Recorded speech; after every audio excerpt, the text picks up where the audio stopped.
નીકળતા રક્તનું રક્તપાન કર્યું। છેલ્લે માતાજીએ એકાક્ષનો વધ કર્યો, એકાક્ષના રક્તનું પણ રક્તપાન કર્યું। પરંતુ માતાજીની બે સહેલીઓ ડાકીની અને સાકીની કહેવા લાગી કે હે દેવી, અમને હજુ પણ રક્તની તરસ લાગી છે, અમારી તરસ छिपाओ। તમે તો આખા જગતની તરસ छिपाओ છો, તો અમારી કેમ નહીં? માતાજી તો દયાના સાગર હતા, તેથી માતાજીને દયા આવતા તેમને પોતાનું જ મસ્તક કાપી નાખ્યું અને તેમનું મસ્તક તેમના જ હાથમાં મૂક્યું।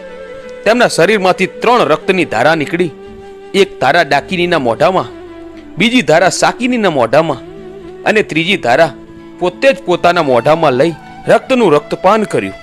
આમ છિન્નમસ્તિકા દેવીની ઉત્પત્તિ થઈ।